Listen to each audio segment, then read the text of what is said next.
quando eu não tinha métodos de gestão, quando eu não tinha processos, aí dependia demais das pessoas, e aí as pessoas não correspondiam nem sempre. Com a gente, né? A gente já falando aí, eu tô só imaginando coisa que aconteceu com a gente. Igualzinho. É a mesma coisa, a mesma cena, até a cena é igual. Bora lá? Vamos trabalhar, pessoal, vamos trabalhar. Já tá dando play aí? Já tava gravando já. Isso aqui já é história. Making off, pô. Já é história já.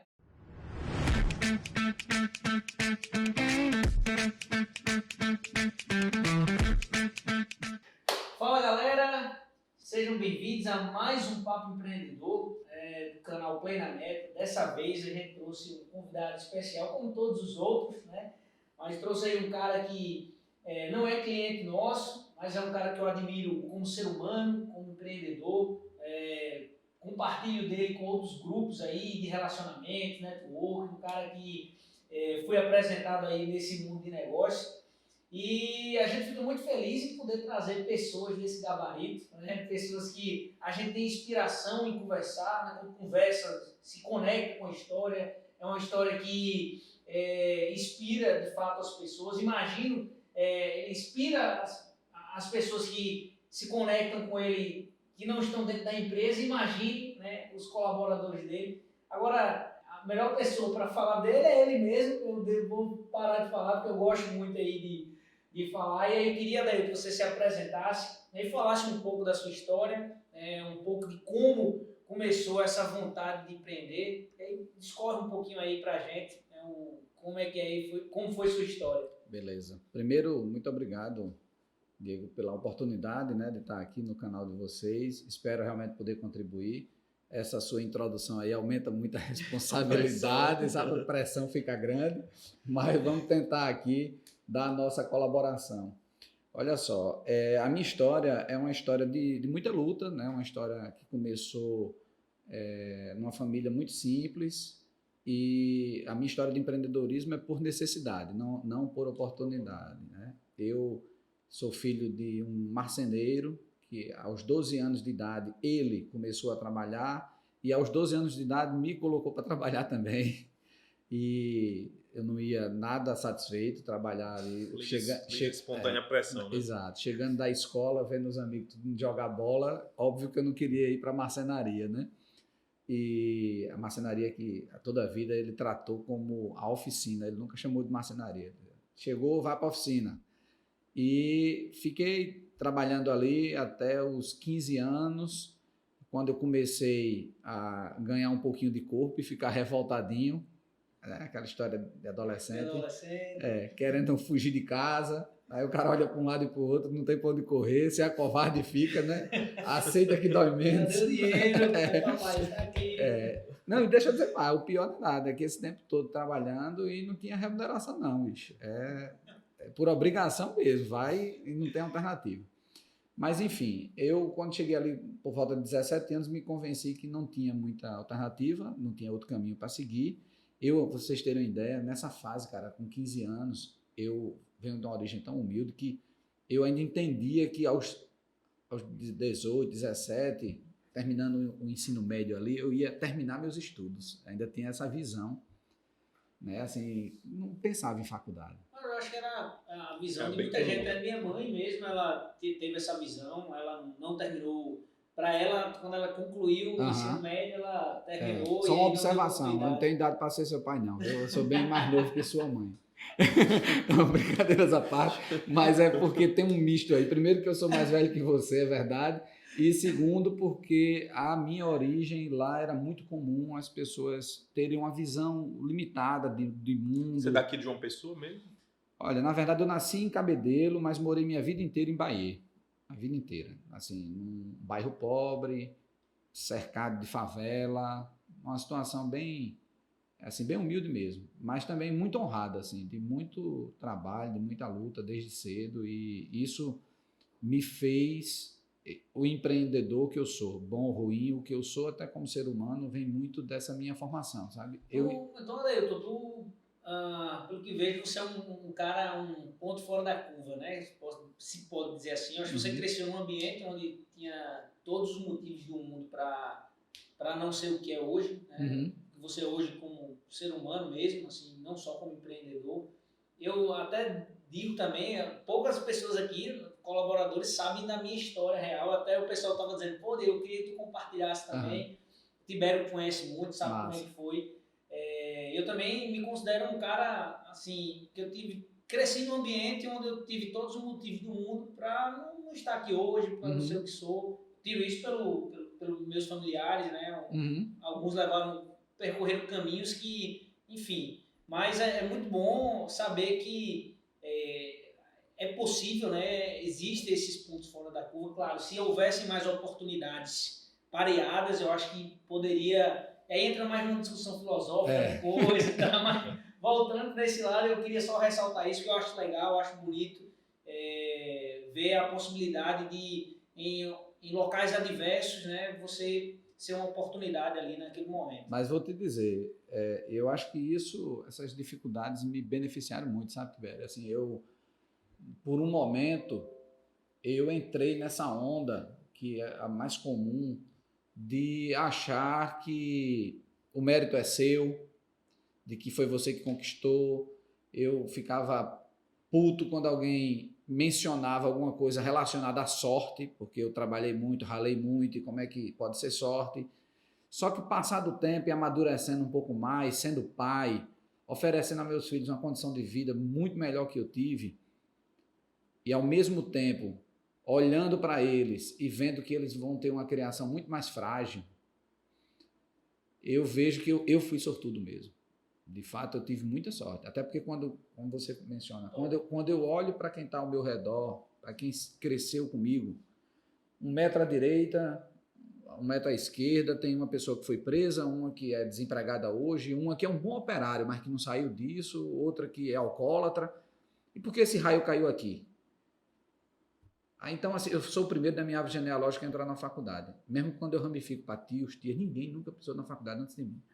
Pô, eu sou muito sortudo mesmo, velho. Agora eu entendo sorte como bênção, sabe? Então, assim, isso me fez muito forte. Graças a Deus, hoje a gente já tem um certo patrimônio, só que quando eu olho para o que eu tenho, que eu não valorizo muito isso, eu vejo assim, algumas pessoas pensam que eu herdei do meu pai o meu negócio. Eu não herdei. Comecei do zero. Porque com 17 anos eu queria transformar aquela realidade dele, que era muito sofrida, a forma que ele trabalhava, cheio de problemas, para todos, para ele, para os funcionários, para os clientes, só que ele não permitia, né? Meu pai é 35 anos mais velho que eu, sou o filho mais novo. Então, com 17 anos, aí eu disse, tá bom, então o senhor segue o seu caminho e eu vou ter a minha marcenaria. E aí, com 17, eu comecei a empreender sozinho.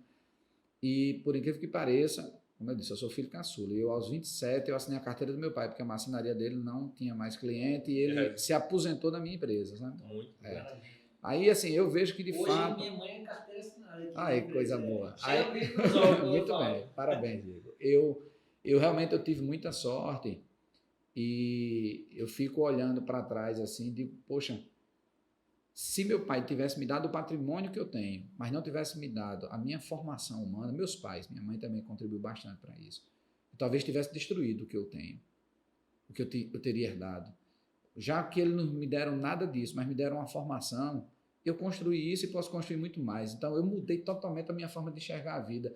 Eu fico pensando assim, que meus filhos, por exemplo, antes eu dizia aos meus filhos assim, vocês são sortudos, estudam numa escola boa, faz inglês, já viajaram quantas vezes de avião, eu vim viajar de avião depois de adulto e não sei o que e tal. Aí quando eu olho isso, vão para o hotel e tal, quando eu olho eu digo, rapaz, vocês estão ferrados, vocês nunca vão ter a oportunidade que eu tive de criar uma casca grossa. Hoje tá cheio de moleque aí lendo Mindset para aprender o Mindset de crescimento de Carol Dweck. Estão lendo aí Antifrágil, não sei o que. Eu aprendi isso no fogo, negão. Na tora, exato. Então, enquanto a turma... Aí meu filho provavelmente vai ter que estudar isso para não ser frágil lá na frente. Vai encontrar um livro que vai falar sobre que a vai sua falar, história. Entendeu? Então, assim... É um ponto de inflexão. Ou vai assistir esse vídeo aqui do pai dele, né? E dizer assim...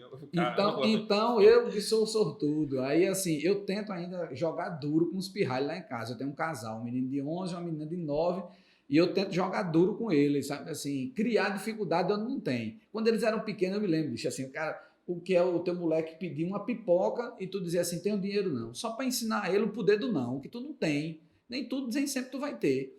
Então, assim, eu me policio muito para tentar botar meus filhos numa realidade, porque eles vivem num mundo que não tem nada a ver com a maioria das famílias por aí afora. Eu, como você sabe, né, eu tenho assim, uma sensibilidade também para o social, que eu tento me envolver, que isso me faz evoluir como ser humano, e eu levo minha família toda para se envolver nisso, meus filhos, tudo. Para ver que existe uma outra Que realidade. existe, né? cara, que existe e que a gente tem outras responsabilidades muito além de sobreviver, sabe? Por isso que eu acho esse cara foda, né?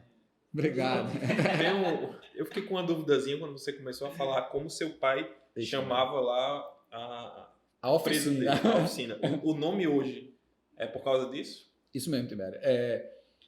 Eu, quando resolvi empreender, né, e criar uma marca, eu lutei muito em busca de um nome. Aí a gente lembrou, né, dessa história que meu pai sempre falava, a oficina nunca como marcenaria.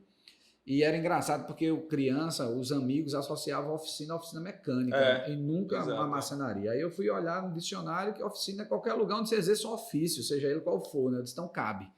E aí eu peguei e adotei, fazem 23 anos que a gente usa essa marca. Embora eu não tenha registro dela, juridicamente ela é frágil, porque é um nome genérico que você não consegue fazer o registro dela não. Até André me ajuda nisso e não conseguimos, mas... Um abraço, André Cabral. Exatamente, um grande parceiro de todos nós, mas a gente já tem até as nossas estratégias de uma eventual defesa se tivesse um problema quanto a isso, sabe? Pela antiguidade mesmo, então eu não me preocupo tanto com isso, não. Entendi. Legal. E aí, Adeilton, você começou a empreender 17 anos, né? Isso. Você disse. Você chegou a trabalhar para alguém de carteira assinada, tal, nunca teve sua carteira assinada, sempre empreendeu, como é que foi assim? Porque assim, a gente teve um papo aqui, onde os entrevistados fomos nós, eu e Tibério. Eu tive minha carteira assinada, eu sempre fui um cara que, desde muito cedo, tinha algo de liderança, mas ainda não tinha me descoberto como empreendedor. Fui descobrindo aos poucos, né? Mas trabalhei em algumas empresas, né? E fui construindo essa ideia, construindo uma base de experiência, né? E tive minha carteira assinada, até lembro até hoje, R$350, foi minha primeira vez minha carteira assinada. Eu te pergunto, você teve carteira assinada, trabalhou em algum local ou não? Desde cedo foi empreendedor aí? Olha só, eu tive uma experiência, acho que eu tinha 15 anos, acredito, ou 16. Eu fui estagiário no Banco do Nordeste. O Banco do Nordeste tinha um programa de estágio em escolas assim, de periferia e tal, que eles absorveram. Do Banco do Nordeste, eu também. Nunca fiz nenhum, mas eu me inscrevi, fiz o curso para fazer um projeto para mim mesmo, mas nunca precisei. Então eu fiz esse estágio no banco, era um estágio de 2 anos, mas que eu acabei ficando só 1 ano, porque assim, eu não aguentava mais aquele trabalho repetitivo, carimbando o cheque, aquele, sabe? Não dá para mim. Aí eu já trabalhava com a marcenaria, foi 16 anos, que eu comecei a pegar alguns pedidos assim de familiares e tal, alguma coisa que já dava para eu ir trabalhando, e eu vi que eu estava perdendo tempo no banco. Então eu larguei o estágio na metade e comecei a trabalhar por conta própria. E até foi interessante, porque assim, eu ganhava meio salário mínimo, comprava o meu vale transporte e pagava a minha mensalidade da escola com esse meio salário mínimo e ainda fazia uma reserva. E aí, com esses outros clientes que eu atendia na família, eu também fazia uma reserva. Eu era pé da vida, porque meu pai não deixava eu dirigir o carro dele, eu menor de idade, né? E deixou meu irmão fazer isso, eu era puto. Então, chegou uma hora que eu disse, tudo certo, eu vamos trabalhar. Com 17 anos, eu comprei um Fusquinha. Meu pai disse, você não vai dirigir, não? Eu disse, mas a polícia pegou, eu disse, leve, mas não é meu. O senhor não me deu nem um centavo para comprar, é meu. É meu. E assim foi. Então, assim, eu aprendi a poupar, a economizar desde cedo e nessa luta. Aí tive o registro da carteira desse estágio por 1 ano. Depois disso, nada mais, só empreendedorismo mesmo. E depois tive uma oportunidade entre 2005 e 2008, por quase 4 anos, eu fui secretário municipal na cidade que cresci, que foi em Bahia.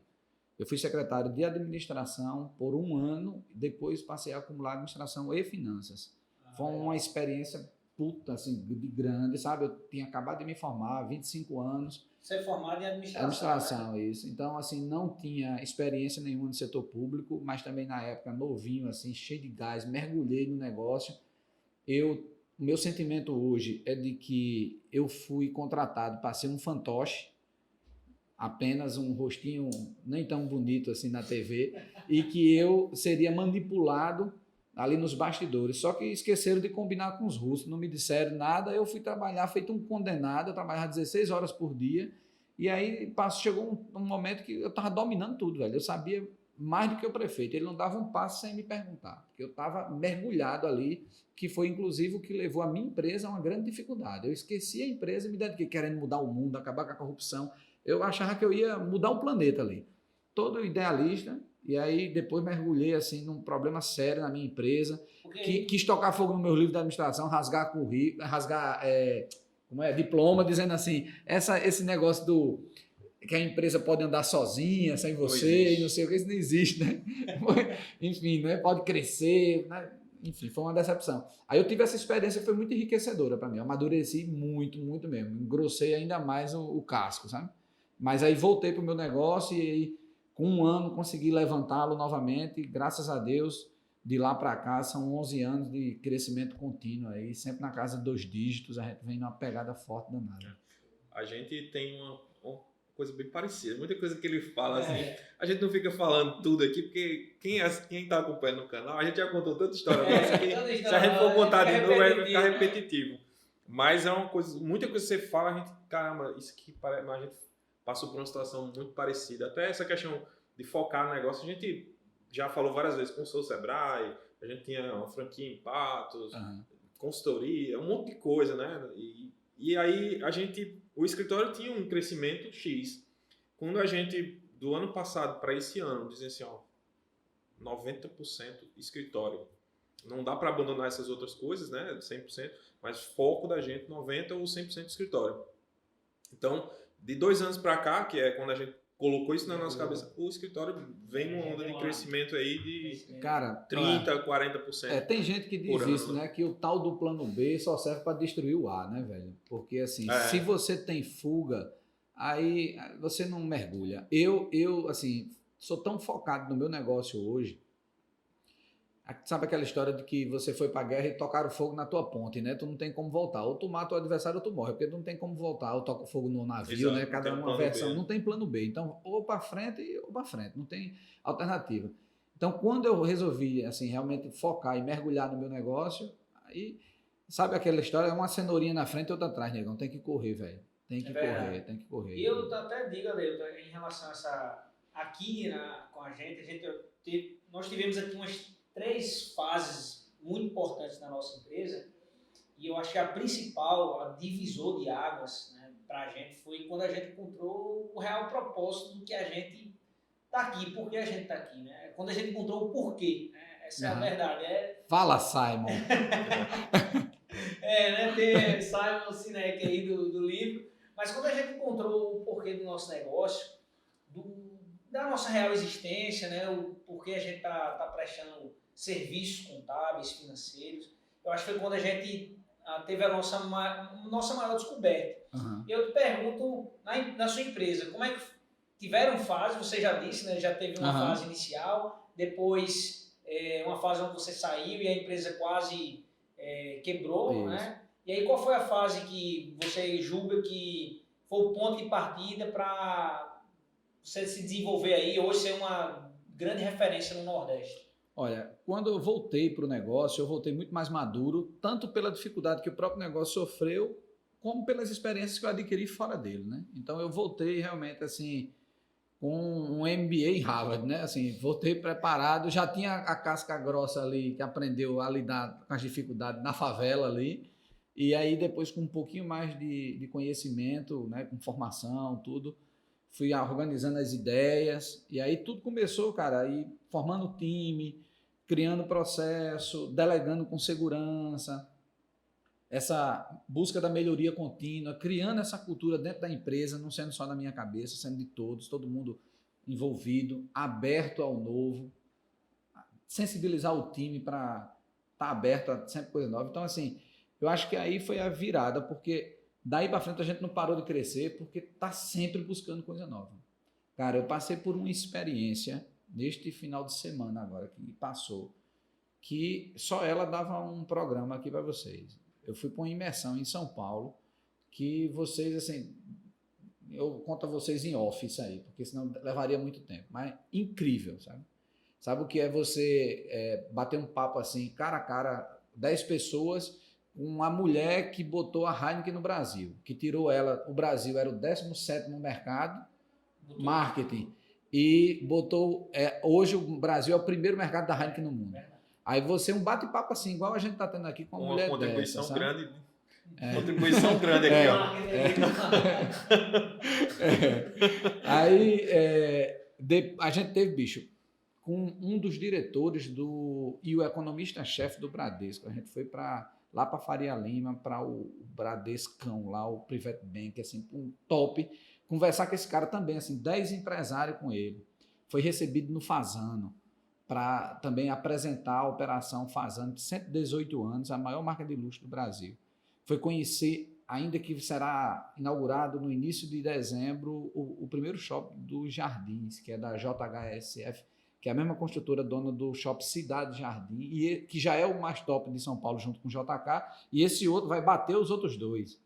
Aí, assim, bicho, incrível. Aí é isso que nos move. Eu estou citando isso porque, assim, eu estou o tempo inteiro em busca disso. O tempo inteiro em busca disso. Na semana anterior, eu estava em Recife, participando de um encontro de empresário, que eu sinceramente fui para lá morrendo de medo, porque os cabas tudo grande demais, e eu pequenininho lá no meio, morrendo de vergonha, não me chamo nem para falar, eu quero ficar caladinho, só aprendendo. Mas, cara, casca grossa, você tem ideia. O dono da Pedragon, que é a revendedora Chevrolet de Pernambuco, ele é o maior revendedor Chevrolet da América Latina, colega. Não é do Nordeste, nem é de Pernambuco, não. É da América Latina, o cara daqui, sentado do meu lado, conversando. O cara da Masterboy, frigorífico em 4 estados, exporta para 40 países. Aqui do lado, cara. Pernambuco é uma potência, né? É outra realidade em relação à Paraíba. Então, eu sentei com esses caras e, assim, sempre que tem essas oportunidades, me causa um desconforto. Tem hora que eu fico assim, vou passar vergonha, mas vou. Você está falando aí de uma sensação que você tem quando você busca isso. A gente hoje aqui no canal tem muito isso. Eu acho que hoje o que move mais a gente de trazer conteúdo é ter essa possibilidade de conversar com empreendedores. Eu acho que é de uma riqueza enorme. Às vezes eu comento contigo, caramba, se não tivesse dado um view, o vídeo já valeu a pena, porque o que eu escutei daquele cara, o que é que ele falou, a visão empreendedora que ele tem, o que é que a gente está aprendendo aqui nesse momento, é muito engrandecedor. Então, não, sem dúvida, uma cara. Coisa que tá aqui do marketing, ele devia estar pagando, papai. É verdade. Não, a gente pagando, ele está aprendendo. Exatamente, cara. E vou te dizer assim, isso independe. Eu falei aqui de exemplos de empresas de porte, mas isso independe do tamanho, cara. Tem empresas pequenas, simples, que têm muito a nos ensinar. Assim como tem empresas grandes que têm. Então, assim, a gente está sempre aprendendo. É importante estar aberto ao novo. Essa humildade de reconhecer que você tem sempre que aprender, eu acho que é o começo de tudo, sabe? Sem isso, nada rola. Eu acho que a gente tem muito isso aqui.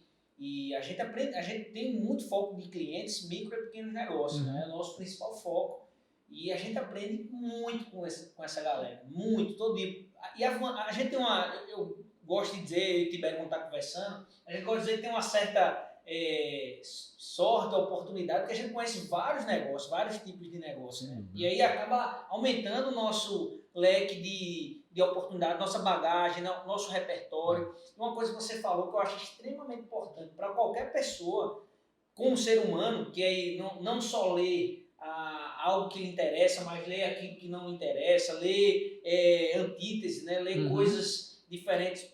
No negócio, eu acho a mesma coisa. A gente aqui tem essa política. Sai da bolha, né, pô? Perfeito. Exatamente. Uma das coisas que nos fez crescer foi justamente a gente sair daqui. A gente ir para eventos fora, a gente ir para São Paulo, para o Rio, para Joinville, para Santa Catarina, buscar coisas e para eventos que não tem nada a ver com o nosso. Esse ano a gente tá puto assim com a pandemia, porque não dá para estar viajando, tem toda essa questão. E é um evento de construção, evento de médico, evento para você ver outra realidade, abre seu leque de possibilidades. Isso que você está dizendo, você foi para uma imersão, não sei O aonde. evento online é muito Uma bom, galera- mas não se compara a você estar lá. Não, é diferente. o TED, assim, eu digo, eu comecei daí com um grupo de empresas que tem aqui, de empresários, que é o Soma, que a gente participa, né? E é muito bom essa possibilidade troca, sem de dúvida. relacionamento, né? Eu tenho muita vontade de ir para lá, de conhecer outra galera, de ver outras possibilidades, e é isso que você falou. Você foi lá para São Paulo, a quantidade de coisas que você recebeu, de mundos diferentes, que não com a sua atividade, né, acaba engrandecendo você como empreendedor e você como ser humano. Às vezes até mais, porque tira da sua cabeça limitações que você, quando olha só o seu segmento, você começa a criar esses bloqueios, só trabalhar, só pode isso, só pode aquilo, e quando você começa a olhar para fora, muda um bocado, sabe? É importante olhar para o segmento também. Eu sou envolvido em grupos multissetoriais, como é o Soma, que você falou, mas também sou envolvido em entidades de classe, que focam no meu segmento também. Então, essa troca é muito importante. Agora, tem um dever de casa anterior a esse, que a gente está discutindo aqui. Você reconhece a importância disso, você, eu, e praticamos isso. E muitos empresários parecem não reconhecer, mas não, porque tem um dever de casa que eles precisam fazer.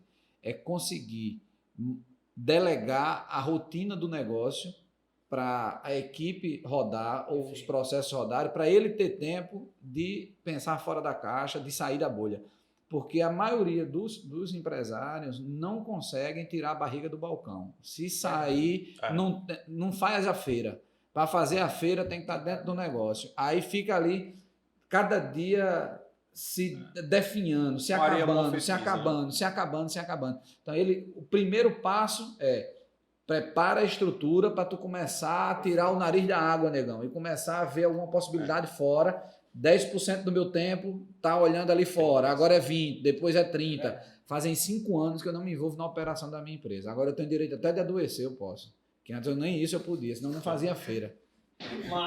A gente tem dentro do projeto hoje aqui interno do nosso escritório, a gente tem esse planejamento. Ano que vem, eu diria que já tenho eu tenho uma vontade muito grande de aprender inglês, fazer uma imersão.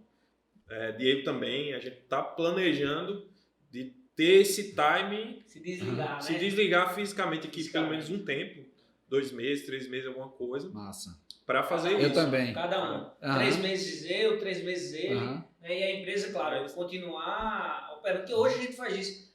Assim, fazem mais de 5 anos que a gente não está envolvido na operação. A gente não está lá na operação. Né? A gente fica mais na gestão. Mas ainda é uma gestão que consome. Mas é uma gestão que tem muita operação, né? Toda a operação que é desenvolvida aqui, todo o processo, eu que faço com a equipe, eu que treino. Então, tem muito isso. Diego, a parte de comercial, atendimento cliente, é muito com o Diego. Ele não tem hoje uma pessoa que faz coisas que o Diego faz. Não tem ninguém que faz coisas que eu faço ainda. Então, a gente ainda é muito envolvido, né? Mas é massa essa tua ideia e é mais uma coisa em comum entre nós. Eu também sinto essa necessidade, como eu falei, né? Eu venho de uma origem humilde, com escolas ruins, não aprendi inglês. Sofro até hoje por isso, já fiz curso, já estudei, não consegui desenvolver. 1 ano atrás eu fiz 30 dias em Londres, fui para estudar, com a carga horária pesada, tudo. Dei uma evoluída boa, mas ainda foi insuficiente, precisava de mais tempo para isso. Mas é fundamental, até porque pessoas inquietas como nós, que procuram muito conteúdo, chega uma hora que você precisa levantar o sarrafo e buscar fora, né? Então...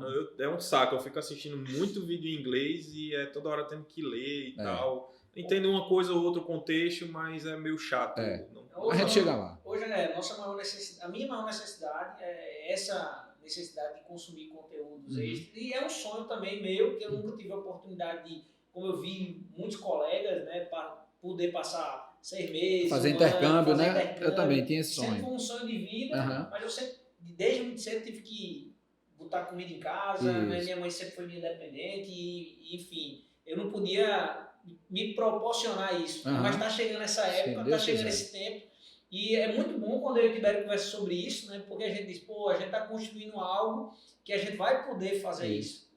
Vai poder, claro, não vai dar para os dois, né? Por enquanto, tem que revezar. Tem que revezar. Vai, um fica e o outro vai.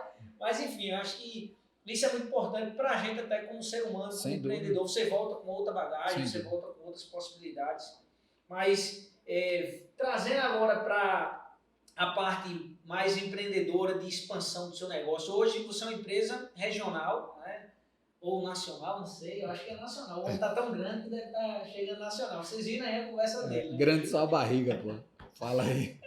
E aí, Adailton, eu queria que você compartilhasse um pouco do seu projeto de expansão. A gente vive um momento difícil, né, que é um momento de pandemia, onde para muitos foi muito duro, muito difícil, vi muitos negócios fecharam, mas também vi muitas oportunidades dentro dessa adversidade que foi a pandemia. Eu queria saber como é que está sendo esse seu momento desse ano difícil e se você tem projeto de expansão, se você cresceu, se você ficou ali parado, se você conseguiu se desenvolver e o que é que você pensa para 2021 nos seus 2 grandes projetos nacionais. Não. Menos. Olha só, eu tenho 2 negócios, né? Eu tenho a indústria de imóveis e tenho um varejo de imóveis, né? Móveis sob medida. Se assemelha ao planejado, mas é mais customizado, mais personalizado. Bem característica da marcenaria, que foi onde eu comecei e que nós não abandonamos. Nós conseguimos industrializar sem perder essa característica de fazer o personalizado ali, sabe? Perder essa artesania.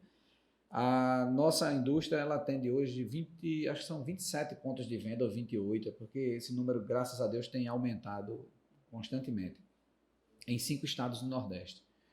Tem Rio Grande do Norte, Paraíba, Pernambuco, Alagoas e Bahia. E dessas lojas, uma é própria, que é essa oficina que eu falei, e existem outras 8 lojas com a marca Viva Móveis Planejados, que é uma marca nossa, uma marca de expansão, e outros negócios que usam marca própria, né? Que a gente faz o white label lá para o cara. Então, a gente tem um projeto de expansão para atingir os 9 estados e chegar a um número de 50 lojas em 2021. Esse é o projeto. Eu não consigo também ter um planejamento de mais longo prazo que isso não, sabe? Eu não me arrisco a fazer. Eu prefiro dar esses tiros curtos aí de 18 meses, 12 meses. Aí quando estiver chegando perto, a gente lança o próximo. Eu não consigo fazer planejamento ainda, assim, de longo, de 5 anos. As coisas mudam muito, tá aí corona para provar, né? Então, com relação a essa crise, que faz parte da tua pergunta, todos os negócios sentiram, sofreram muito. Os meses de abril, maio e junho foram terríveis, mas nós não nos entregamos. Lutamos muito para não deixar o faturamento crescer. Não estávamos prontos do ponto de vista tecnológico para deixar cair. Não estava pronto do ponto de vista tecnológico para migrar para o digital. Tinha alguns ensaios, mas nada pronto ainda. Aí vai na gambiarra mesmo, né? Telefone, WhatsApp, e-mail, videochamada. Se vira para não deixar as vendas caírem tanto. E a gente conseguiu segurar assim, 60% do faturamento esperado, caiu 40% ainda, mas fizemos alguma coisa ali para ir respirando enquanto aquela história também, né? Senta no caixa, joga financiamento que tem, joga para frente, imposto que o governo permitiu, joga para frente, né? E vai tentando driblar a dificuldade, mas não demitimos ninguém, não colocamos ninguém para o governo pagar salário de ninguém, a gente segurou todo mundo, deu férias repetidas vezes, 2 vezes para um, para outro, banco de horas, para tentar segurar todo mundo, até porque, por respeito, a gente tem um clima assim, de trabalho muito agradável, trata as pessoas assim, com muita humanidade, e seria incoerente da nossa parte também descartar as pessoas, né? A gente vai até o fim, se Deus quiser, não vai deixar ninguém para trás. E até agora tem sido assim. Quero acreditar que o pior tenha passado, embora tenha uma nuvem negra aí no horizonte, mas espero que não seja pior do que já foi. Por outro lado, quando o comércio reabriu depois de 100 dias fechados, a demanda reprimida veio e me fez, em julho, as vendas crescerem e em agosto eu bati meu recorde histórico de venda. Nunca tinha vendido tanto quanto vendi em agosto. É verdade que também o meu segmento, que é não só o meu, mas todo segmento vinculado à casa, decoração, foi super valorizado, porque as pessoas viram os defeitos que tinha em casa, as melhorias que podiam fazer. Está em casa mais tempo. Está em casa mais tempo. O cara que deixou de fazer a viagem internacional e ficou com aquele dinheiro sem ter o que fazer. E aí o cara tinha que gastar e, enfim, queria também um afago, né? Todo mundo estressado e tal, queria, né? Então, foi hora de gastar com a casa e nós fomos bastante beneficiados. Então, julho, agosto, setembro, outubro, a gente vendeu muito bem. Agora, em novembro, a gente está com a expectativa de zerar as perdas que nós tivemos. Tudo indica que agora em novembro a gente vai recuperar o que a gente perdeu nesse trimestre de abril a junho. E se brincar e Deus permitir, pode ser que em dezembro a gente consiga ainda ter um crescimentozinho em relação ao ano passado. Legal. A indústria teve um movimento muito semelhante também. A gente também se aproximou muito dos nossos lojistas, muitas reuniões remotas com o pessoal, que a gente não tinha esse hábito. Fazer treinamento de venda, coisa que a gente não fazia, reunia todo mundo e pau, velho, para manter a galera viva, acreditando, dando a eles o exemplo da nossa loja de varejo, mostrando a eles, a gente está fazendo isso, está dando certo, está funcionando, replica aí, traz uma ideia também, e aí foi fazendo essa troca e foi mantendo todo mundo vivo. Resultado, até esta data, não perdemos nenhuma loja, pelo contrário, trouxemos mais umas 3 ou 4 lojas para cá, para a gente, e também não perdemos nenhum funcionário. E essas 3, 4 lojas que nós trouxemos, porque aconteceu também. Vocês devem estar percebendo, como todo mundo, uma crise de abastecimento gigante. Falta tudo, né? Matéria-prima, tal. Está faltando em todo o segmento e o nosso também. Consequência disso, muitas fábricas não estão entregando para 90 dias úteis. Então, muito problema de entrega. Como a gente sempre trabalhou estocado, a gente foi obrigado a trabalhar estocado, porque a nossa matéria-prima está muito distante de nós, está toda lá no sul. O meu lead time de entrega é muito alto, eu tenho que ter estoque pelo menos para 30 dias dentro de casa. Isso me ajudou a me preparar um pouco mais. Resultado, eu precisei ampliar meu prazo de entrega, que é o menor da região. Meu prazo de entrega na indústria são 12 dias úteis para o lojista retirar no 13º. Minha loja pede ao consumidor final 15 dias úteis. Ela tem 2 dias de folga para ela organizar quem é o montador que vai para lá e tal, fazer o transporte e tal. Cada loja tem autonomia, pede o prazo que quer, até porque cada um tem uma distância de frete e tempo maior.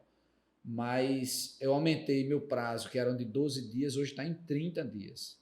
Mais que dobrou, aumentou muito. Mas ainda é muito longe dos meus concorrentes que estão pedindo 90 dias úteis. Aí, resultado, eu até semana que vem eu ainda entrego para esse ano. O cara que me comprar até semana que vem eu ainda entrego esse ano. E os caras lá já fazem 30 dias que só entrega para 2021. Então, quem quer móvel para 2020, só a gente entrega, ninguém mais entrega. Aí isso... O link está na descrição, oficina móveis, bota aí.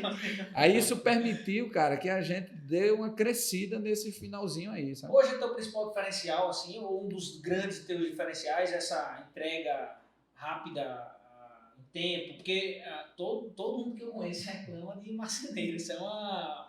de marcenaria em geral, né, de móveis, demora tudo. É uma demora que é geral a reclamação do mercado. Pelo que eu estou vendo, deve ser um dos seus grandes diferenciais. É um trunfo. Olha só, na verdade é o seguinte, isso é um problema mesmo, de fato. Assim, quando eu falei a vocês lá da minha história, que meu pai fazia coisas que sofria, era ruim para ele, essa era uma delas. Ele não conseguia cumprir prazo. Mas por quê? Pô, o cara sequer mede tua produtividade, ele não sabe a capacidade dele, ele desconhece. Aí o cara que passa 3 meses sem vender nada, sem dificuldade financeira, dificuldade até de colocar comida dentro de casa, aí depois aparece 2, 3 clientes simultâneos, ele vai dizer que não fecha? É claro que ele vai vender, ele diz, e não é por desonestidade não, ele acredita que ele vai conseguir entregar, trabalha sábado, domingo, vira à noite, querendo entregar, mas acaba atrasando um ou outro. Então tem um cara que atrasa por desonestidade mesmo, mas tem um cara que atrasa porque não sabe medir, porque não tem gestão, porque não tem controle, tem dificuldade de mão de obra, inúmeros problemas. E essa era uma das coisas que eu, desde jovem, ali, adolescente, eu dizia, rapaz, eu não quero passar por isso. De ser chamado a atenção porque eu prometi algo e não cumpri. Então, eu trago isso para mim, não só para o prazo, mas para tudo. Eu acho que assim, dentro da minha empresa a gente tem isso, sabe, muito forte. O que for prometido, velho, vai cumprir. Qualquer funcionário meu, se ele prometer algo, pode ser algo que me dê um prejuízo gigante, mas eu vou cumprir. Se ele prometeu, se ele disse assim, eu vou lhe dar essa mesa, mas essa mesa custa 10 mil reais, mas seu funcionário lhe prometeu, está aqui, está dada. 10 mil reais, não quero saber. Está na minha responsabilidade. Agora, funcionário meu, assim, eu não admito. O telefone tocou, disse que eu não estou. Ou não atender telefone de cliente, não, meu irmão.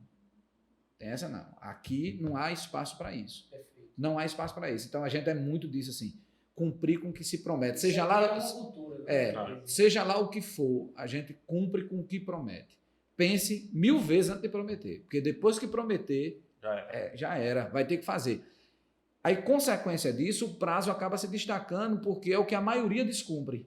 Verdade. A maioria descumpre prazo. Então, como a gente cumpre isso, engraçado, Diego, é que o pessoal no início duvidava, porque meu prazo já foi longo, meu prazo já foi 60 dias. Eu cumpri, sempre cumpri prazo, mas ele era longo. Aí eu fui ganhando produtividade e eficiência e reduzindo ele, reduzindo.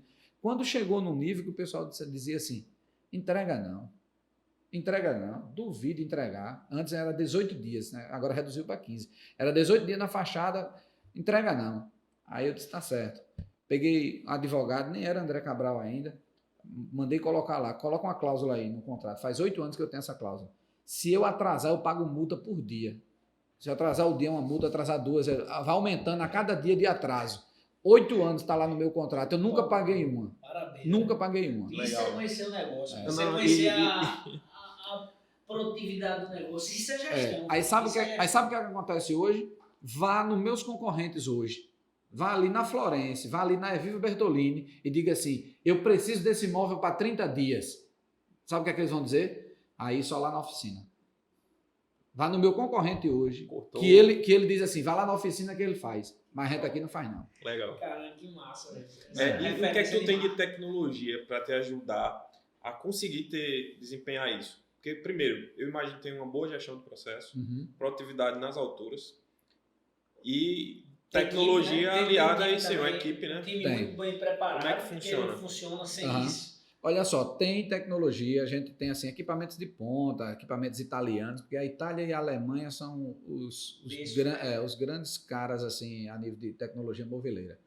Então a gente tem os equipamentos que as grandes fábricas lá do sul têm, assim, e que até as fábricas de fora do país, que a gente conhece, também tem. Então, quanto a isso, a gente está nivelado. Nem todos os equipamentos são de ponta, mas a gente tem vários que são.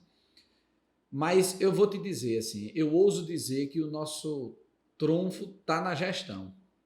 Primeiro, porque é muito difícil administrar um negócio feito sob medida. Porque uma coisa é tu administrar isso aqui. Eu faço só esse tipo de copo. Ou 3 tipos de copo. É uma coisa. Uma coisa é tu fazer cada copo diferente. A gente produz 2.000 peças dia. Nenhuma é igual a outra.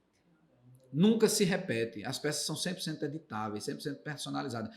Cada peça, ela recebe uma etiqueta com o nome do cliente, não é um número não. Vai lá, Diego Aquino na etiqueta. Essa peça de Diego, ela não serve para Tibério não. Ela só serve na lateral do móvel 10 da cozinha de Diego Aquino. Não serve mais para nada. Só serve para ali. Então, aí é desafiador você fazer, porque eu não posso ter estoque nem de produto em processo, nem em acabado. Eu só posso ter estoque de matéria-prima. Sabe aquela história da corrida de 100 metros? Eu tô assim o tempo inteiro esperando o tiro para começar a corrida. Chegou o pedido, corre que tu tem 12 dias, nego. Eu fiquei curioso para ir na indústria. Vamos sim. Isso é um prazer receber você. Para ver o processo. Ele tá falando aqui, eu tô já imaginando como é que... Aí assim, eu vou dizer a vocês, exemplificar que a grande diferença se deu pela gestão e não pela tecnologia, por incrível que pareça. Isso eu digo também pelo meu nível de gestão do passado. À medida em que o tempo vai passando, você vai tendo menos gordura para queimar, né? Lá atrás tinha um mato alto que dava para roçar fácil, né? Agora você já tem que garimpar mais os resultados. Para você ganhar mais produtividade daqui para frente vai ficando mais difícil. Mas lá eu era tão ineficiente que facilmente a gente ganhou produtividade. Aí eu vou te dar um exemplo de que o problema não é só tecnologia, que toda empresa de qualquer porte pode ganhar produtividade. E a base, eu vou dizer, é o modelo Toyota de produção, o pensamento Lean, que hoje está nas startups também, que é um negócio que tem aí 70, 80 anos, mas que ainda é válido demais. 5 anos atrás, finalmente, vocês são da área financeira, vão gostar desse tema, finalmente eu consegui separar as finanças da loja da fábrica. Porque eu já tinha conseguido um desafio para os pequenos empresários, que é desvincular as finanças pessoais, né? Eu já tinha conseguido, mas eventualmente uma empresa estava em dificuldade e a outra pagava a conta dela.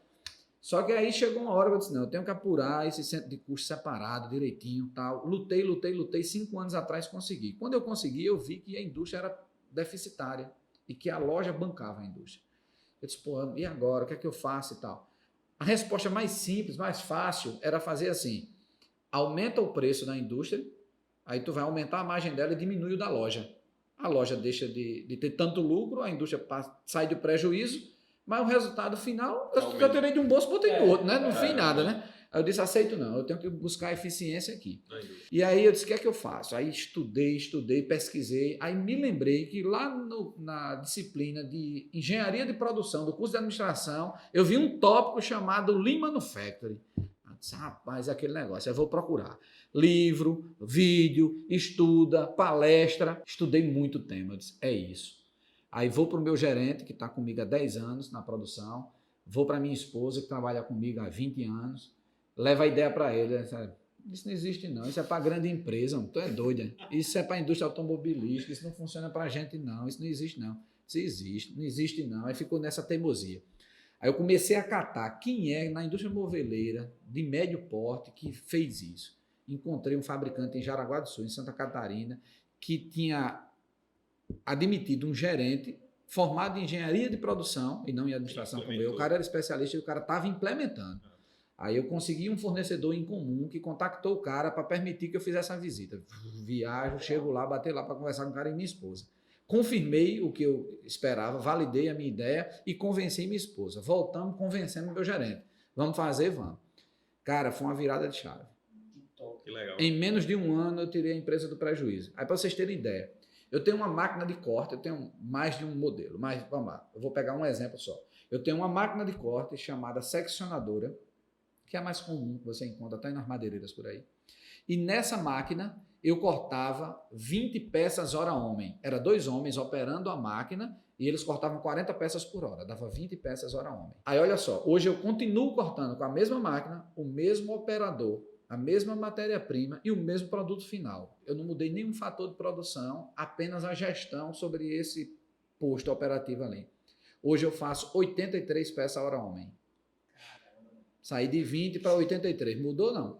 Claro que eu não ganhei isso na fábrica toda. Na fábrica toda, eu devo ter aumentado assim, de 40% a 50% de produtividade. Eu devo ter aumentado na fábrica. Mas nesse posto, foi 4 vezes, cara, nesse posto. Aí, todas as vezes que eu conto a história só até aí, a turma não acredita. E assim, isso é um conversador. Eu fiquei com curiosidade para saber o fator que muda. Isso é um conversador. Aí eu tenho que terminar a história. A gente pode ir para 2 horas de vídeo aí, mas eu tenho que terminar a história para poder a turma acreditar. Aí a gente sabe o que é que fez? Pega um cronômetro, pega um boy desse aí e coloca do lado do cabo da máquina marcando e anotando. Um cronoanálise mesmo. Taylor. Bota Taylor aí do lado desse cara. Aí começou lá a marcar. Aí viu que tinha uma hora que o cara produzia 200 peças numa hora. Aí teve outra hora que ele produziu 20. Aí teve outra hora que ele produziu 50. Teve outra hora que ele fez 100. Teve hora que ele fez 150. Eu, opa, peraí. Não pode. Vamos estudar o que é isso. Teve hora que ele não fez nada. Outra hora ele não fez mais nada. Outra hora ele não fez nada. Outra hora ele fez 300. Eu digo, oxe, que porra é essa? Quando eu olhava o relatório, não quer isso. Vai pra cima, menino, o que é? Aí sabe o que era?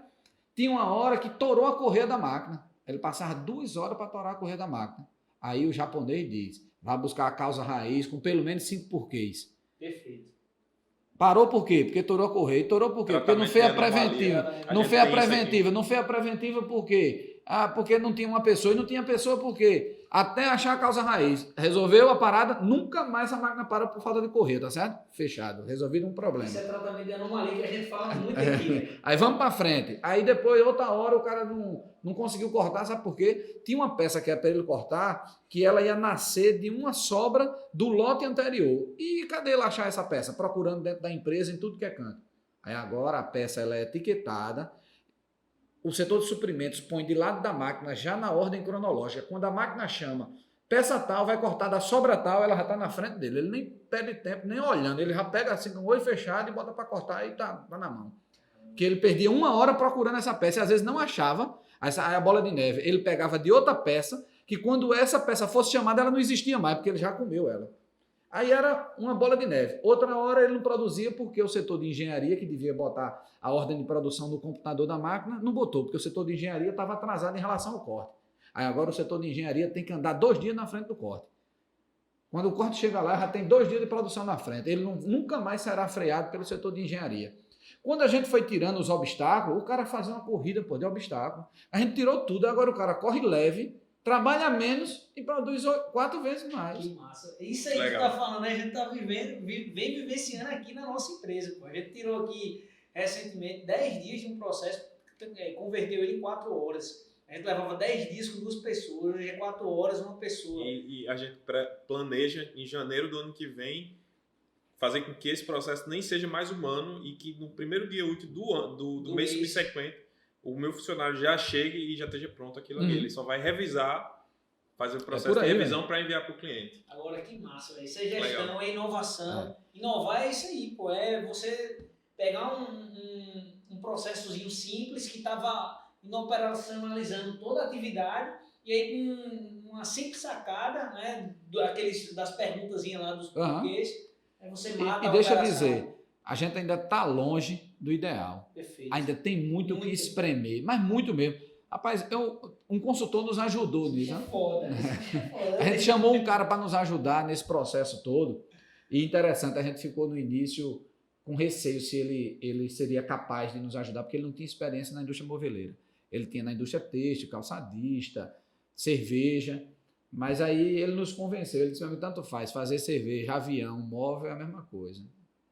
Matéria-prima, processo, produto acabado, não tem processo, não tem o que fazer não. Acreditamos e fomos em frente. E a gente fez assim, essa virada de chave, mas esse cara me disse assim, o modelo nasceu na Toyota, né? E o modelo fala que existem 7 tipos de perdas que você deve perseguir para ir eliminando esses 7 tipos de perdas ao máximo. E vai buscando eficiência. Diz que a Toyota, a criadora de tudo, ela só utiliza 30% dos recursos, 70% ainda é perda. Ainda é atividade que não agrega valor. Imagine eu acho que eu estou em 3%. Eu estou em 3% só. Ainda tem 97% para ganhar. Para correr, né? Para correr. Porque, mas vai ter sempre atividades que não agregam valor e que você nunca vai conseguir eliminar, sabe? Tem coisa. Mas, tipo assim, toda vez que tem um funcionário tocando numa peça que podia fazer a tarefa sem ele tocar, é perda. Se tem uma máquina rodando, a serra está ligada e não tem uma peça cortando, é perda. Tem um compressor ligado e não está puxando o ar, é perda. Tem um funcionário se movimentando, dando um passo a mais do que ele precisava dar, é perda. Se ele virar o tronco e você puder fazer a atividade para ele não precisar virar o tronco, é perda. Aí se você fica pirado, né? Tudo é perda. Né? Tudo é perda. Eu já estou vendo um monte de perda aqui na operação, depois dessa história. É difícil. Mas eu acho que essa... Tem uma vantagem que você sabe que ainda tem alguma coisa para melhorar, né? Exato. É o que eu dizia também, quando os consultores vinham para mim, que mostravam um monte de defeito, às vezes os caras ficavam até encabulados, assim, acanhado de dizer que eu estava errado e não sei o que. Eu disse, meu amigo, fique tranquilo, fale que eu estou feliz. Porque é o seguinte, se eu estou com esse monte de anomalia aqui, um monte de defeito e estou vivo, imagina quando eu corrigir isso. Eu vou estar nadando de braçada, né? Não pode botar defeito na mesa, meu amigo. A gente trabalha muito nisso aqui também, né? E a gente fica até... Cada vez mais que a gente avança, a gente enxerga que não avançou quase nada e tem muita coisa para avançar. E aí, trazendo agora mais para o lado do pessoal, eu vou trazer uma pergunta para o lado pessoal. Não, aqui, pode fazer. Né? Porque o cara é um cara muito empreendedor, empresário e... Fala demais. Eu fiquei curioso. Quero ver fazendo. Social. Pronto, era isso que eu ia trazer agora, porque ele... Daí tu tem uma empresa de imóveis planejados, customizados, mas sua trajetória de vida, pelo que vi, não foi nem um pouco planejada nem customizada. Foi aos trancos e barrancos, e claro, depois com muito planejamento, você se transformou hoje nesse grande ser humano, grande empreendedor. Eu queria saber hoje o que lhe completa, né, além dessa sua veia empreendedora, né, o que é que lhe faz melhor como ser humano. Eu sei do seu lado social, e é um lado que eu admiro muito. Eu queria que você compartilhasse um pouco dessa sua ligação do empreendedorismo com esse lado, né, como te faz crescer como ser humano. Beleza, Diego. Eu, por um tempo, eu não gostava de falar sobre isso, sabe?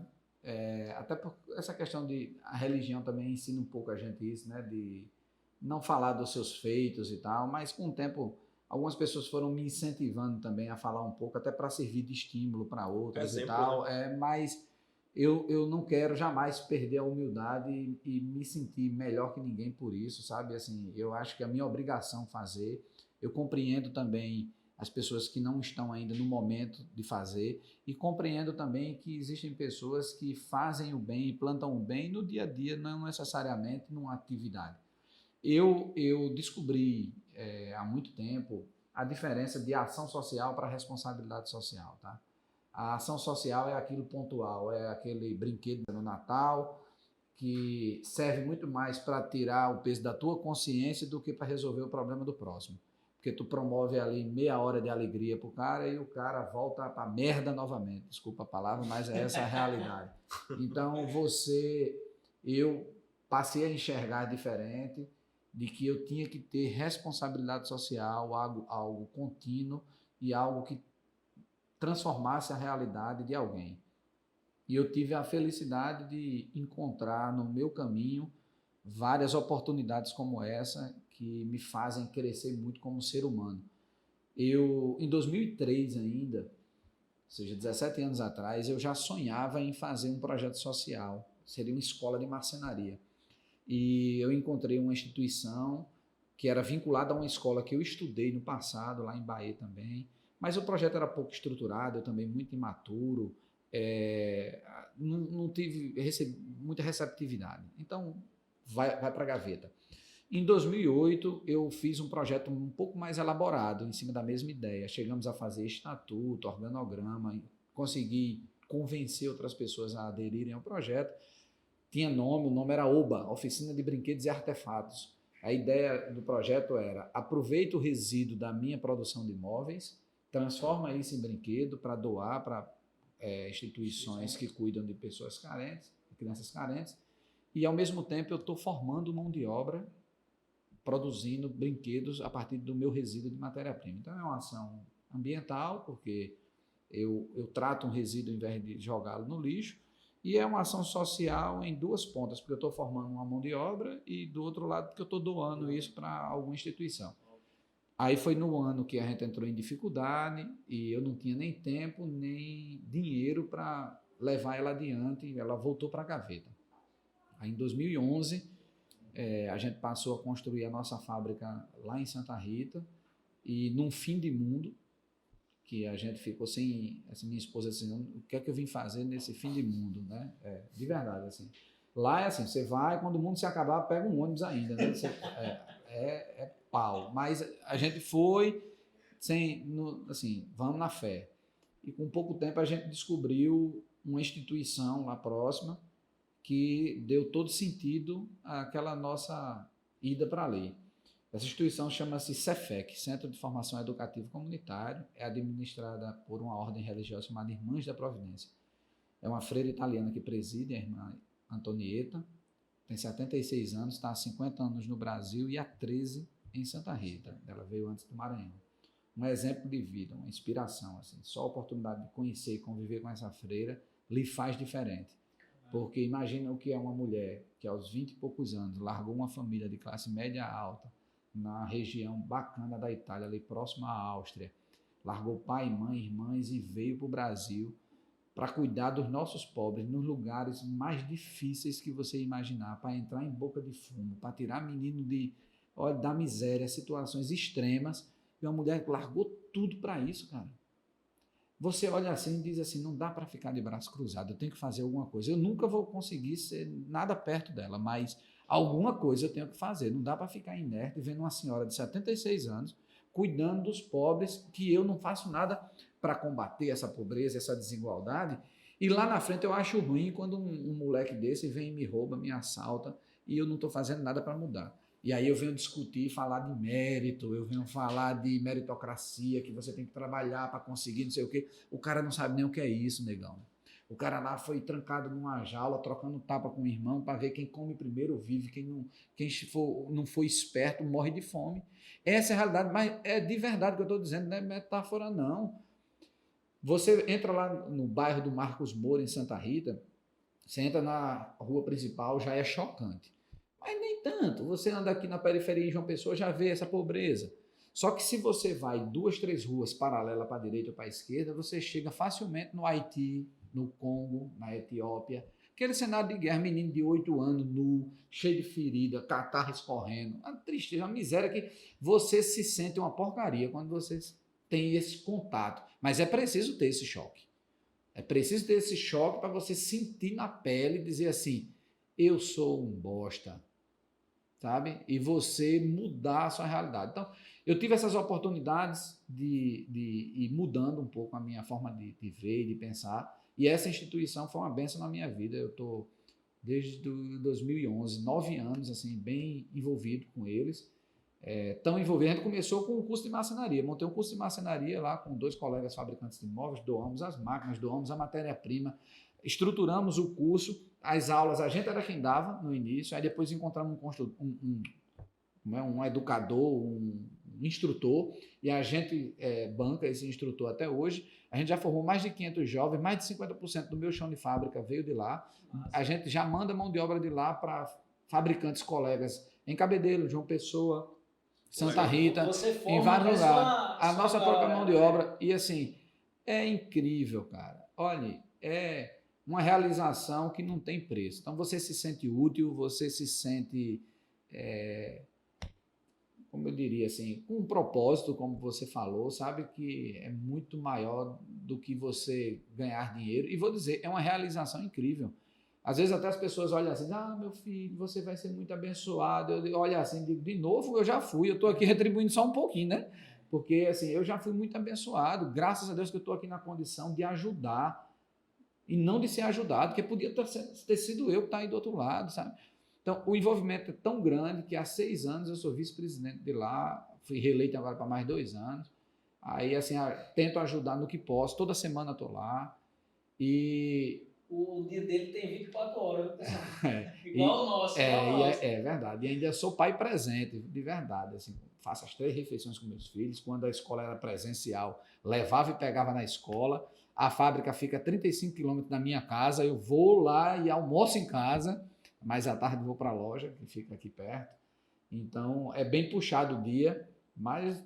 sou feliz demais em conseguir fazer isso. Acordo de 4h30 da manhã para fazer atividade física, por recomendação médica. Se eu não fizer, eu não faço mais. Mas fazem 4 anos que eu não falta um dia. Aí tá certo. Isso é gestão de tempo, é disciplina. E por isso que eu tenho uma grande admiração por Adailton, né, por toda a história dele, empreendedora, um cara visionário, né, mas um cara que tem muita responsabilidade social. Se você falou, é muito importante a gente sair do nosso mundo.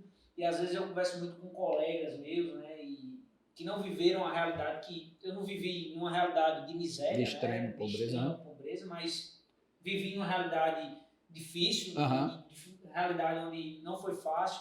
E é bom a gente ter esse choque de mundos para que a gente veja que as oportunidades elas estão longe de ser iguais para todo mundo.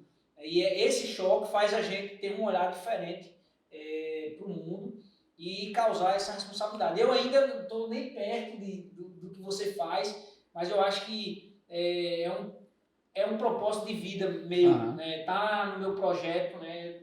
Me envolver com algo desse tipo, não com ações sociais que a gente faz, que eu faço, mas é algo muito pingado, né? E foi bom esse conceito, que nem eu tinha, esse conceito de ação e responsabilidade.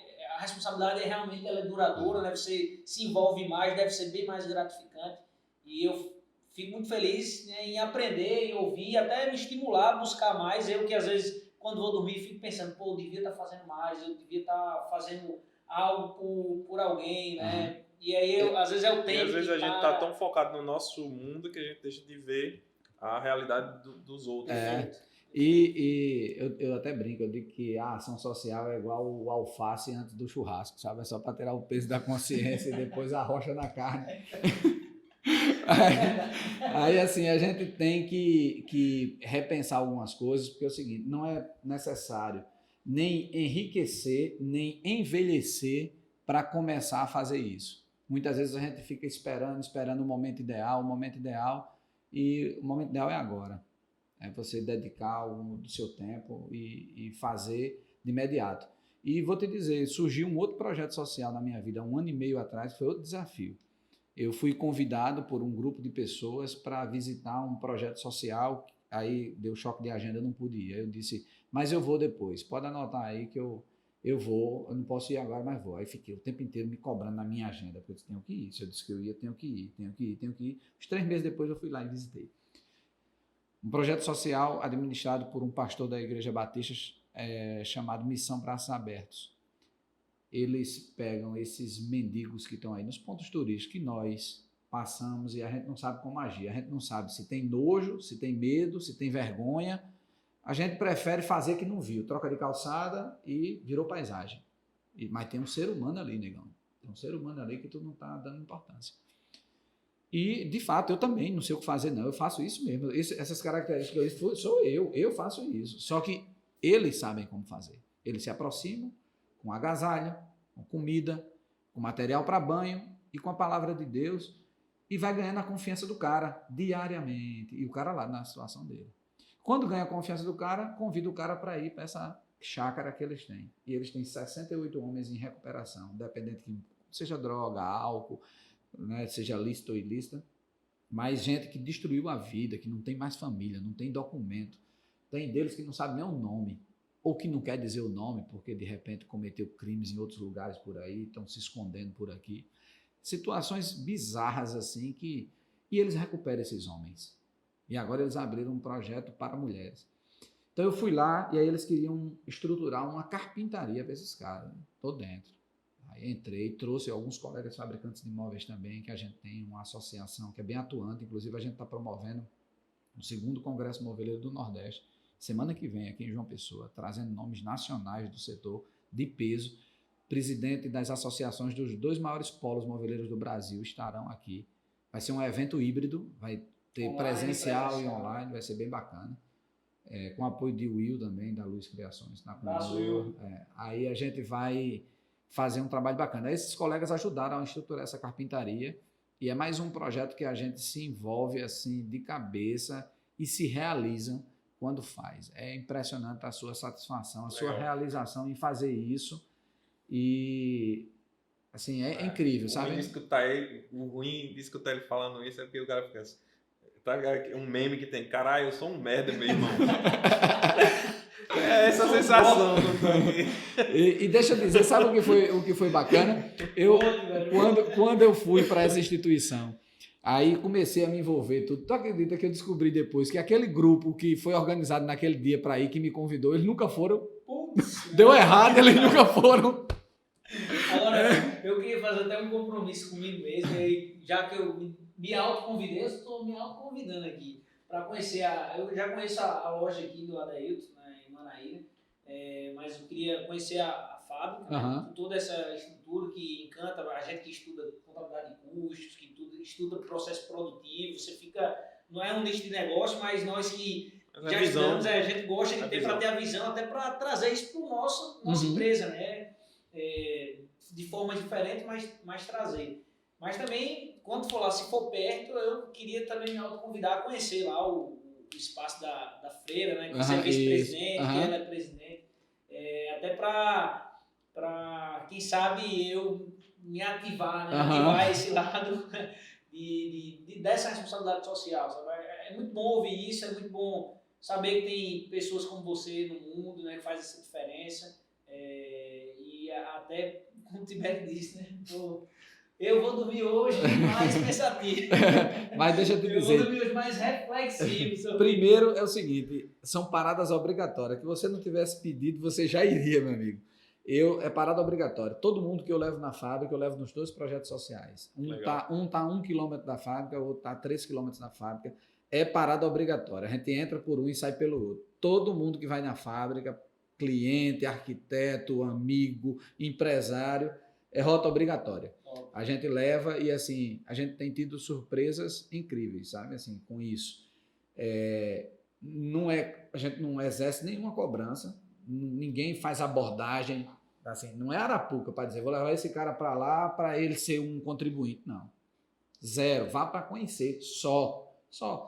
E às vezes as pessoas ajudam de formas tão simples, é tipo assim, eu tenho no meu guarda-roupa um monte de roupa que eu não uso mais, já tem um destino. Eu tinha, por exemplo, uma estante de livros Pra quê? Pra quê? Pra eu me exibir para aquele livro ali, para dizer que eu lia. Principalmente em live, né? Pra botar atrás. Bota uma livraria. Eu preciso disso Tudo mesmo. novinho. Eu preciso disso, ou esses livros seriam mais úteis lá para aqueles jovens da comunidade ter acesso e ler. Então, cara, um dia desse eu recebi 4 caixas de livro de um professor universitário, que eu disse assim, Romulo, bicho, é covardia, eu vou ficar com uns 3 para mim. Eu estou brincando, vou levar. Eu levei para lá. Mas livros top, assim, muito bons de inovação, de empreendedorismo. Livros bons mesmo, porque ele é professor, ele recebe muito livro. Levei para lá. Então, são coisas simples assim. Vou contar uma ideia, os elos. Eu levei um cara que era correntista cooperado da Sicredi, que era, na época ainda era Unicred. Aí esse cara levou o gerente dele da agência. Aí o gerente levou um diretor, que levou o presidente. Isso levou, assim, 6 meses até que isso acontecesse.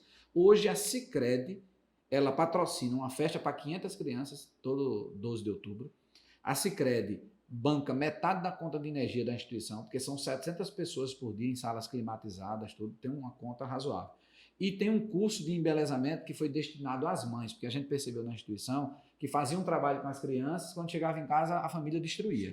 O menino ia lá todo educadinho para casa, a mãe, ei menino, que é isso? Né? Então a gente começou a trazer as mães, aí a mãe faz manicure, pedicure, cabelo, maquiagem, tem um curso de embelezamento voltado para as mães, 100% patrocinado pela Sicredi. A construção do prédio, a doação dos equipamentos, a manutenção do material e da mão de obra, toda da Sicredi. Por essa corrente do bem. Uma pessoa que levou outra, Eu levei um cara que é presidente da EPASA, que é aquela termoelétrica na saída para Pernambuco. Inclusive, a gente já fez até uma proposta de serviço para lá. Foi, pronto. Que Juca, que é o presidente da instituição, ele é meu vizinho, a gente mora no mesmo condomínio, e ele também é meu cliente, como pessoa física, como PJ também. Então, eu levei Juca lá para conhecer. Se encantou, levou a diretoria toda. Resultado, a EPASA, a CIPA deles lá, eles fazem gincana para arrecadar alimentos para o Cefec. Todos os funcionários da EPASA conhecem o Cefec e trabalham pelo Cefec e divulgam o Cefec. Legal. Massa, sabe? Assim, um envolvimento, fazem camisa, fazem um negócio, uma torcida, um negócio incrível. Então, às vezes, você vai lá e basta você sair de lá e comentar com alguém, você já ajudou. Não é que você tem que dar expediente lá, não. Só em você levar aquela ideia e comer. Rapaz, eu conheci uma instituição assim, assim, assado. Não, acho que a melhor ideia é você se transformar com aquilo e passar a ser um responsável social. Eu acho que é muito importante, eu acho que é algo que falta ainda na minha vida, né? Eu tenho isso como propósito, mas preciso, tenho isso em mente, não sei se é o momento, mas agora vou... Tá combinado. Tá combinado, né? De ir lá. Provavelmente vai sobrar para todo mundo aqui no escritório, vai lá também. Pode ser. Fazer uma corrente do bem, né? Vamos levar. Mas, Tiberio, tu tem aquela pergunta que tu sempre faz, capciosa, né? Não, o que ele já falou, mais saber. Geralmente eu gosto de saber da vida pessoal, quais são...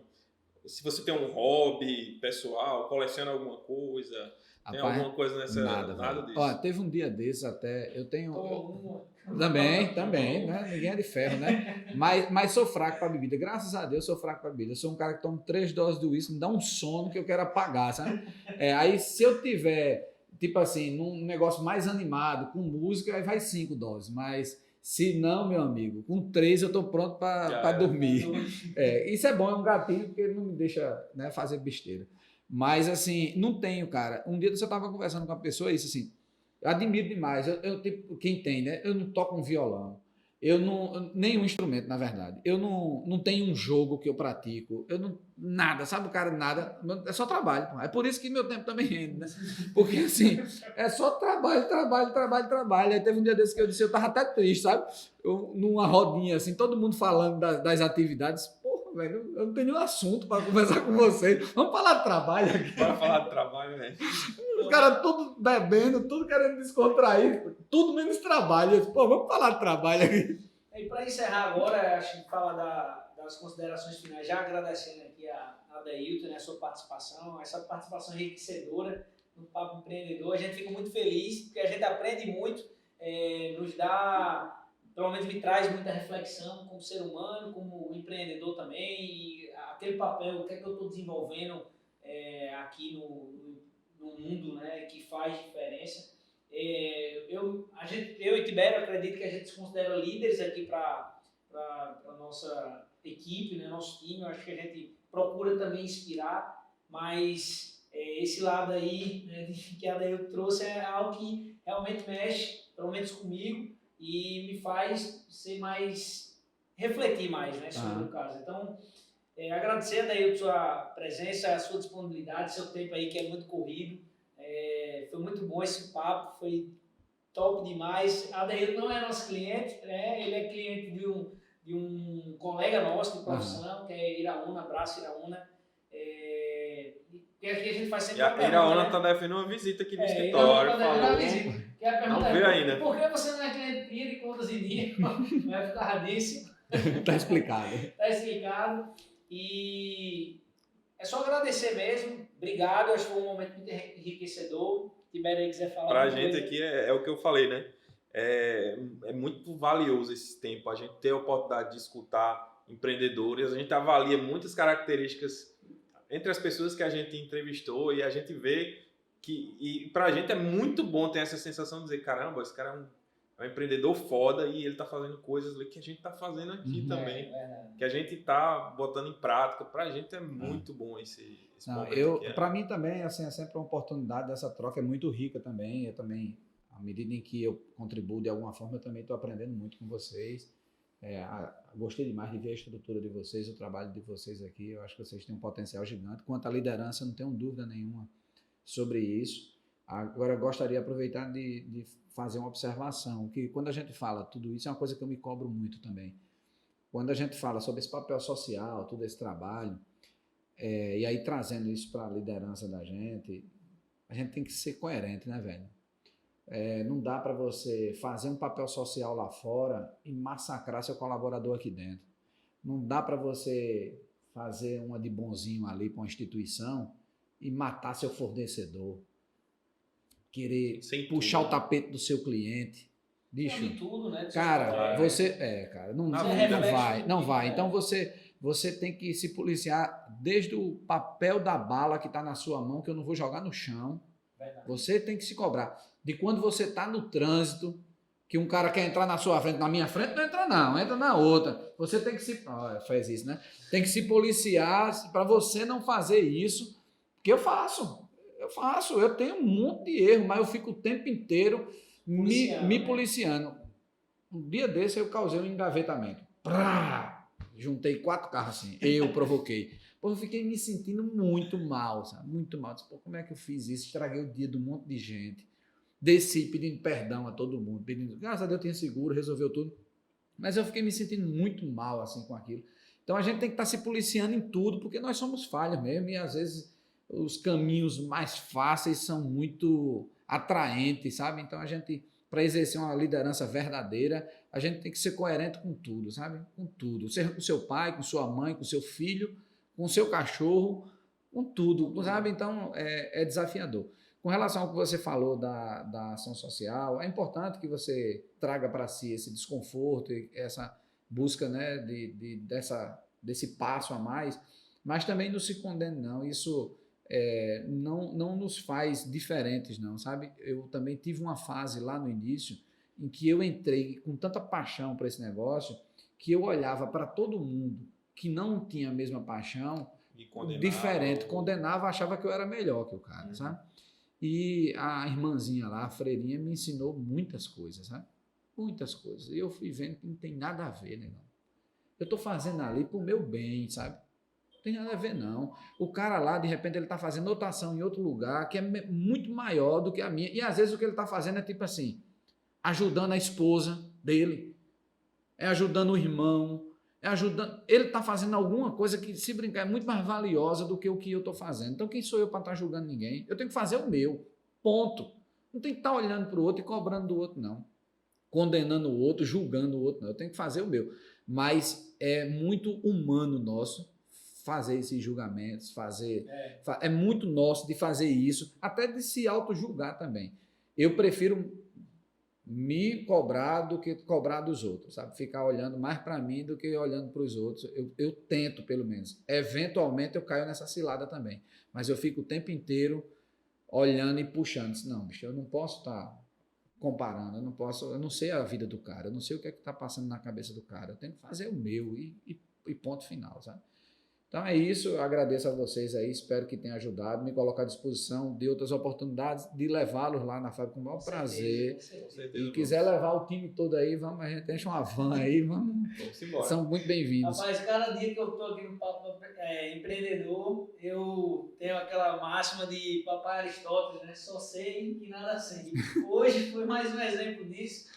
Cada vez mais que a gente conversa com outras pessoas, só sei que nada sei, mas o bom é quando a gente termina a frase, né? O fato de a gente saber que não sabe de nada, acho que acaba me colocando num degrau à frente, porque eu vou estar sempre buscando aprender, a me desenvolver. Mais uma vez, obrigado. Aqui a gente termina, Adailton, com um murrinho, que é assim, ó. Aí na meta, papai. Foi na meta.